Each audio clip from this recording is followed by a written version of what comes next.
ماہ سیام کے آخری عشرے میں اعتکاف کرے گا۔ اس کا مطلب ہے اگر یہ للہیت کے ساتھ اللہ کی رضا کی خاطر اللہ کے گھر میں ٹھہرے گا تو نبی کی زبان نے اس کو مور لگا کر کہہ دیا، اللہ نے 2 حج کا ثواب دے دیا، 2 عمرے کا ثواب دے دیا۔ تو آؤ کوشش کرو یار، زندگی بالآخر موت کی طرف ہمیں لے جا رہی ہے اور ہمارا اگلا اٹھنے والا قدم پتہ نہیں کہاں پہنچے۔ آئیں اعتکاف کی فضیلت کے حوالے سے اور حقیقت اعتکاف کے حوالے سے میں چند ایک باتیں عرض کر کے اپنی بات کو سمیٹوں گا۔ دعا کرے اللہ کلمہ حق کہنے کی توفیق عطا فرمائے۔ فرض کفایہ ہے، بستی میں سے چند ایک لوگ اس کو ادا کر لیں تو سب کی طرف سے یہ ادا ہو جاتا ہے، لیکن اگر کوئی بھی اعتکاف کے لیے بستی سے نہ آئے تو سمجھ لو سارے بستی والے گنہگار ہوتے ہیں۔ اصل ہے کیا؟ اعتکاف چند دن اللہ کی رضا کے لیے اللہ کے گھر میں ٹھہرنے کا نام اعتکاف ہے۔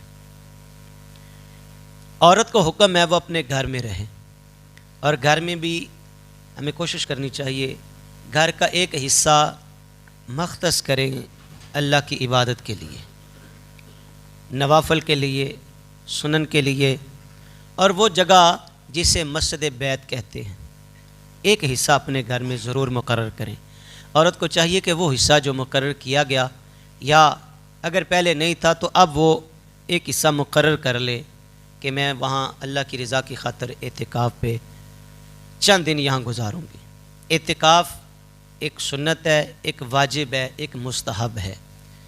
جو واجب ہے وہ اعتکاف ہے کہ جب کسی نے اللہ کی بارگاہ میں کوئی نظر مانی کہ یا اللہ میرا یہ کام ہو جائے، میں اتنے دنوں کے لیے تیری رضا کی خاطر اعتکاف کروں گا یا اعتکاف کروں گی۔ اب جب اللہ نے اس کا وہ کام کر دیا تو اب اس پہ یہ واجب ہے کہ جتنے دنوں کے اعتکاف کی اس نے نیت کی ہے، منت مانی ہے، وہ پوری کرے، یہ اس پہ لازم ہے۔ اعتکاف سنت یعنی ماہ سیام کے آخری عشرہ میں یہ نبی پاک علیہ السلام کا معمول رہا۔ آقا کریم علیہ السلام ماہ رمضان میں قرآن پاک کا دور فرماتے، اور جس سال آپ کا ظاہری وصال ہوا سرکار نے 2 مرتبہ قرآن پاک کا دور فرمایا۔ حضرت جبریل آتے، حضور جبریل سے قرآن سنتے، جبریل میرے نبی سے قرآن سنتے۔ اصل میں پہلے دور کے بھی جو احباب گزرے ہیں ان میں کچھ ایسی شخصیات گزری ہیں اپنے نفس کا تزکیہ کرنے کے لیے، تصفیہ باطن کی خواہش کے لیے۔ کچھ روحیں ایسی ہیں کہ جن کی خواہش ہوتی ہے یار میں اپنے نفس کا تزکیہ کروں، اس کی کانٹ چھانٹ کروں، یہ دنیا کی طرف کھینچا ہی جا رہا ہے، اس کو دنیا کی بڑی محبت ہو گئی ہے، اب میں دنیا سے کنارہ کروں، چند دن دنیا سے کنارہ کر کے میں کیا کروں؟ اللہ کی یاد سے اپنے دل کو آباد کروں۔ پہلے دور میں اعتکاف نہیں تھا، رہبانیت تھی بنی اسرائیل میں۔ رہبانیت ہے کیا؟ رہبانیت یہ تھی کہ وہ اپنے کاروبار کو چھوڑتے، اولاد کو چھوڑتے، بلکہ اولاد کی کہانی تو دور کی ہے، یہاں تک کہ وہ لوگ شادی بھی نہ کرتے۔ ان کی یہ تمنا خواہش ہوتی کہ ہمارا دنیا سے تعلق ہی کوئی نہیں ہے، ہمارا دنیا سے کوئی تعلق نہیں ہے، ہم دنیا سے کٹ آف ہو جائیں اور ایک غار میں، پہاڑ میں یا کسی دنیا کے کونے میں جا کر پناہ گزین ہوں اور اپنے نفس کا تزکیہ کریں۔ لیکن سنو، اسلام نے رہبانیت کی نفی کر دی ہے۔ اب دیکھو جی، آپ پہ ذمہ داریاں ہیں گھر کی بھی، آپ پہ ذمہ داریاں ہیں اولاد کی بھی، آپ پہ ذمہ داریاں ہیں بیوی بچوں کی، کاروبار کی اور دیگر امور خانہ داری کی۔ تو اگر ایک بندہ ہر چیز کو چھوڑ چھاڑ کے مسلح پہ کھڑا ہو جائے تو دیکھیں بھائی، نبی پاک علیہ السلام نے جو ہمیں دین دیا ہے یہ کامل اکمل دین ہے۔ بھائی اس دین نے ہر بندے کی عزت نفس کا خیال رکھا ہے کہ اس کو کس چیز کی ضرورت ہے۔ اسلام نے ایک جامع کامل اکمل دین ہے، اسلام نے ہماری رہنمائی کی ہے۔ ایک بندہ جناب آ گیا جی، مسلح پہ کھڑا ہو گیا، مہینہ 2 3 مہینے اس نے کہا میں اعتکاف پہ بیٹھ گیا جی، یا رہبانیت کا لفظ اختیار کر لے کہ وہ گھر کو چھوڑ کے چلا گیا۔ میں نے کہا وہ گھر میں جو اس کے انتظار میں ہیں اب انہیں کس امر کی سزا مل رہی ہے؟ اب وہ بیوی کو بھی حاجت ہے، بچوں کو بھی حاجت ہے، امور خانہ دانی بھی چلانے ہیں، تو اب یہ بیچارے پریشان ہوں گے۔ تو اسلام ایسی کوئی بھی عبادت قبول نہیں کرتا کہ جس عبادت کے کرنے سے دوسرے کو تکلیف ہو، ہمارے ہاں ہم جس وطن میں رہتے ہیں نا، یہ دوسرے جمہوری ممالک سے یہ ذرا تھوڑا سا آگے ہی ہے. ہم نے نعت بھی لگانی ہے نا تو اتنی آواز اونچی کر کے، ہمسایہ پتہ نہیں بیچارہ کس عالم میں ہے، ہم نے نعت لگا دی جناب، قوالی لگا دی ہم نے جناب اونچی آواز سے. صاحب دین اتنا سونا دین ہے، اس نے ہر کسی کی عزت نفس کا خیال رکھا ہے اور کسی کو تکلیف اسلام نے نہیں دی. کہا اب رہبانیت نہیں ہے، اب اسلام نے ہر چیز کا نعم البدل دیا ہے. اگر اسلام نے رسموں کو کاٹا نا تو اسلام نے اس کے بدلے میں ایک خوبصورت معیار زندگی رکھا. اور وہ خوبصورت معیار زندگی کیا ہے؟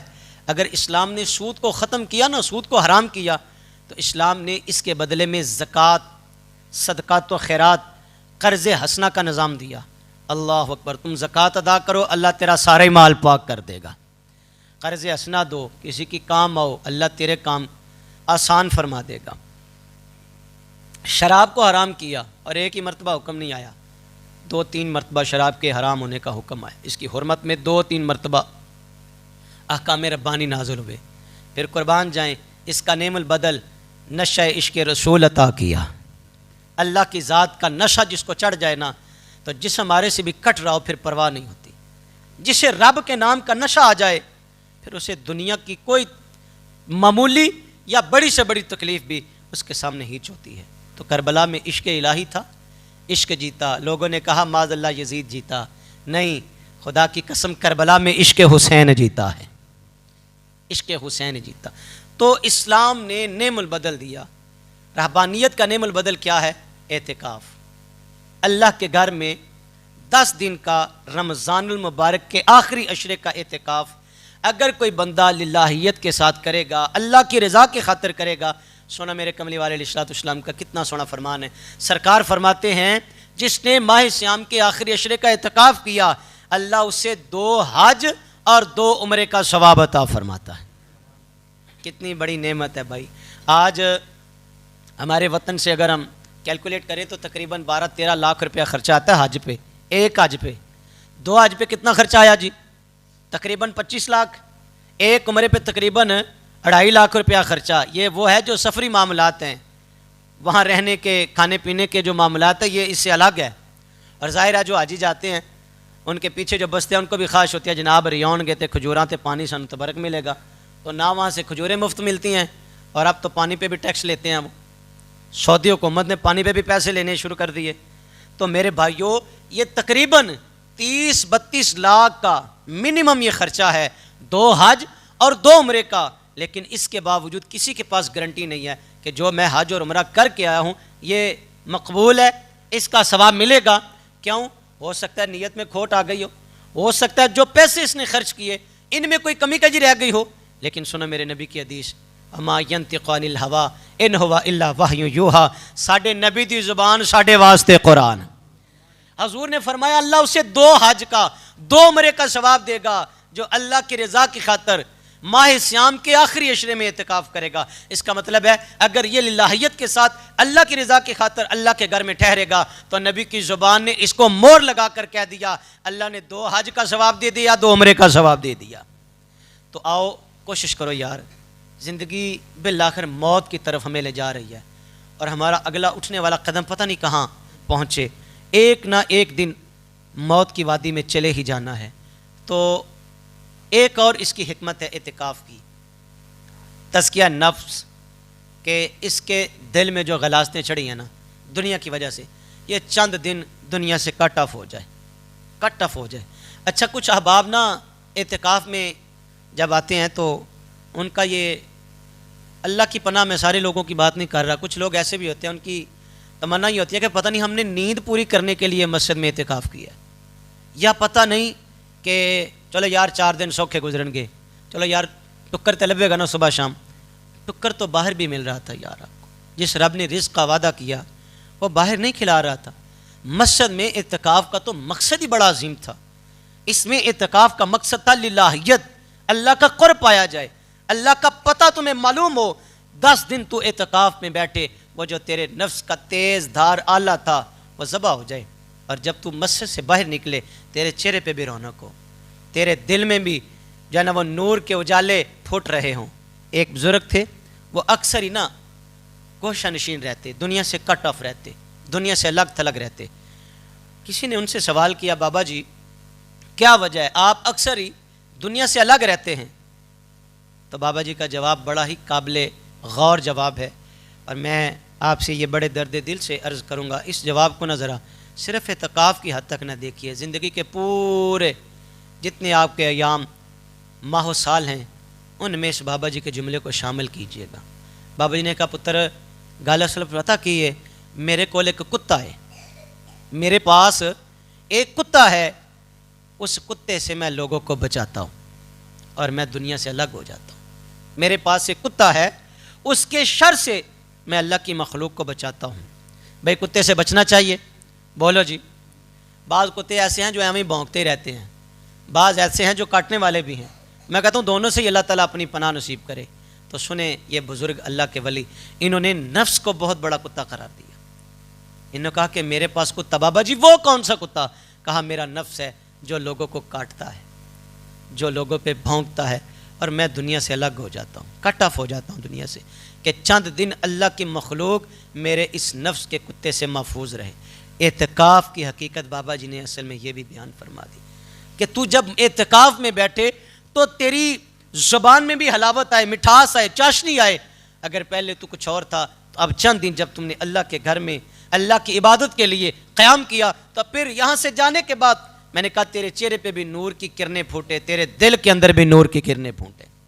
تو یہاں سونے کے لیے تو نہیں آئے، یہاں آپ کہ چلو یار چند دن کاروبار سے چھٹی ہو جائے گی، جناب فیکٹری سے چھٹی لے لیں گے۔ اب یہ چھٹی بھی ایسی ہے کہ مالک کے مکان یا مالک کے دکان یا کاروبار کا مالک وہ اب بیچارہ انکار نہیں کر سکتا، یہ کہتا ہے جناب میں نے تو کافی بیٹھنا ہے، لیکن آگے نیت کیا ہے؟ چلو چند دن سو جائیں گے، کام کاج سے ہاتھ اٹھ جائیں گے، تو کوئی فائدہ نہیں ہے ایسے اعتکاف کا۔ اعتکاف کا فائدہ یہ ہے آپ للہیت کے ساتھ اللہ کی رضا کی خاطر اللہ کے گھر میں آئیں اور اس کا قرب پانے کی تلاش کریں۔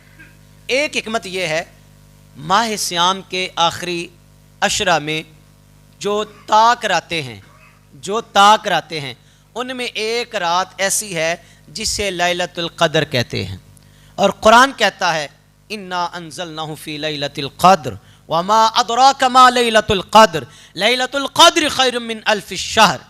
کہا ایک رات ایسی ہے جو 1000 مہینوں سے بھی افضل ہے۔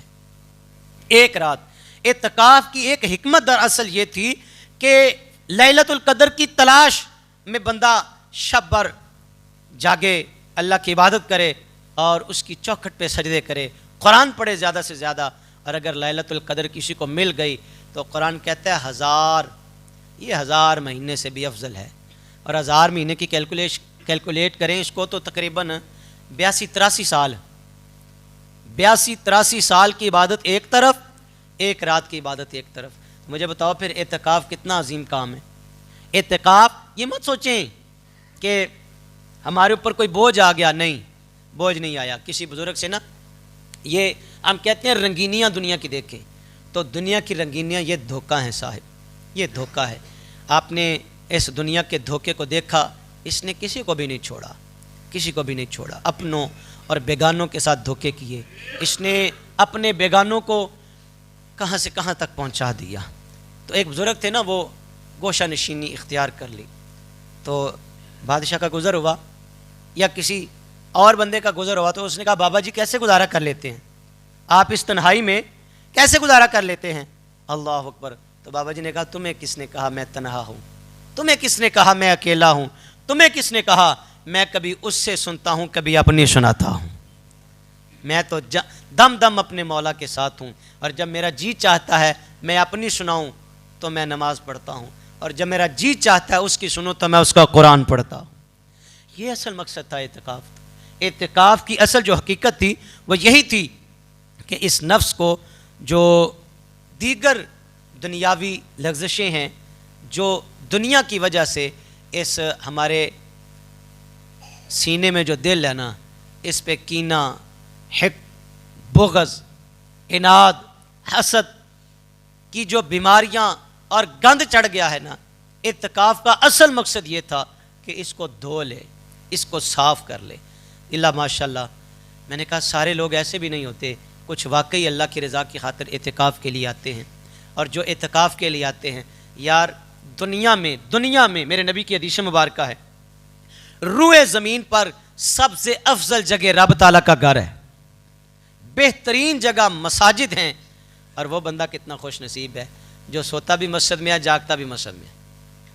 معتکف کے لیے یہ اجازت ہے کھانے پینے کی، جو اعتکاف میں نہیں ہوتا اس کو اجازت نہیں ہے مسجد میں کھائے پیے۔ ہاں اگر کوئی ایسے امور ہیں تو پھر وہ نفلی اعتکاف کی نیت ضرور کرے، اور جب بھی آپ مسجد میں آیا کریں تو کم از کم نفلی اعتکاف کی نیت ضرور فرمایا کریں، نویت سنت الاعتکاف۔ اس سے آپ کو نفلی اعتکاف کی جو آپ نے نیت کی اس کا ثواب بھی ملتا رہے گا۔ جتنی دیر آپ اللہ کے گھر میں ٹھہرے رہیں گے آپ کو نفلی اعتکاف کا ثواب ملتا رہے گا۔ معتکف کے لیے جی اعتکاف کرنے والا مرد کے لیے ضروری ہے وہ مسجد میں اعتکاف کرے، اور عورت اپنے گھر میں اس جگہ اعتکاف کرے جو جگہ اس نے نماز پڑھنے کے لیے مقرر کی ہے۔ اعتکاف کرنے والوں کے لیے بلا عذر مسجد سے نکلنا حرام ہے۔ ہم اپنے نفس کے لیے سہولیات ہی ڈھونڈتے ہیں، ہمیں سہولتیں ملیں جی، ہمیں سہولتیں ملیں۔ اللہ تعالیٰ آپ کو توفیق دے، آپ کوشش کیجئے گا ضرور گھر میں سے کوئی ایک فرد، یا آپ اپنے دوستوں میں سے، کیا پتہ ہے یار چلو کوئی بات نہیں نظام چل جائے گا، نظام تو باہر کیا اللہ تعالیٰ کی ذات نہیں چلانا ہے، تو ان کو تیار کریں اعتکاف کے لیے، ان سے کہیں کہ اللہ تعالیٰ کا گھر ہے، اللہ کے گھر کو آباد کرے۔ اگر کوئی بھی نہ آیا تو سارے گناہ گار ہوں گے، کوئی بھی نہ آیا تو جو آئیں ان کو آپ محبت کے ساتھ کہیں کہ بیٹا یہ جو ضروری مسائل ہیں ان کو ضرور پرکھو۔ بلا عذر مسجد سے نکلا تو یہ حرام ہے، اگر نکلے تو اعتکاف ٹوٹ جائے گا، چاہے قصدن نکلے یا بھول کر۔ اس طرح عورت نے جس گھر میں جو مسجد بیت اس نے مقرر کیا، جو وہاں بیٹھی ہے، بلا عذر وہاں سے نکلے گی، حالانکہ وہ اس کا سارے گھر ہے، سارا گھر ہی اس کا ہے، لیکن اس نے ایک باؤنڈری مقرر کر لیا کہ اتنا حصہ میں نے اعتکاف کے لیے مقرر کر لیا ہے، وہاں سے بلا عذر نکلے گی تو اس کا اعتکاف بھی فاسد ہو جائے گا۔ حیض و نفاس کی حالت میں اعتکاف نہیں کر سکتی۔ اگر اعتکاف کی حالت میں یہ ایام آ گئے تو اس کا اعتکاف جاتا رہا۔ اور سنیں جو اعتکاف کرنے والا اگر وہ اعتکاف میں کمی کجی کرتا ہے، میں نے کہا پہلے ہی قصدن یا سہون، تو اعتکاف فاسد ہو گیا، تو یہ اس پہ قرضہ ہے، یہ نہ سمجھے کہ اب یہ مذاق نہیں ہے، یہ اس پہ قرضہ ہے، اس نے زندگی میں یہ پورا کرنا ہے، ادا کرنا ہے اس قرضے کو۔ اعتکاف کرنے والوں کے لیے دو عذر ہیں بس، ایک شرعی ہے ایک طبعی ہے۔ طبعی عذر رفع حاجت کے لیے، غسل وغیرہ کے لیے، فرض وضو کے لیے، اور جو شرعی عذر ہے وہ اگر ایسی مسجد میں بیٹھا ہے کہ جہاں جمعہ نہیں ہوتا تو وہ جمعہ پڑھنے کے لیے دوسری مسجد میں جا سکتا ہے۔ چند ایک باتیں ایسی ہیں جو ابھی مزید وقت درکار ہے، لیکن اللہ نے توفیق بخشی، کسی کو کوئی اس حوالے سے مسئلہ پوچھنا ہو تو وہ پوچھ سکتا ہے، کسی نے کوئی سوال کرنا ہو وہ سوال کر سکتا ہے۔ آپ تیار کریں اپنے گھر میں، خواتین میں سے اگر کسی کو اعتکاف کے لیے بیٹھے تو گھر کا باقی ماحول چلتا رہے گا، تو آپ ضرور کہیں کہ یہ بہت بڑے ثواب کا کام ہے۔ اپنے دوستوں میں، اپنے بھائیوں میں آپ دیکھیں، بزرگوں میں دیکھیں کہ اگر کسی کے پاس وقت ہے تو وہ ضرور اللہ کے گھر میں تشریف لائے۔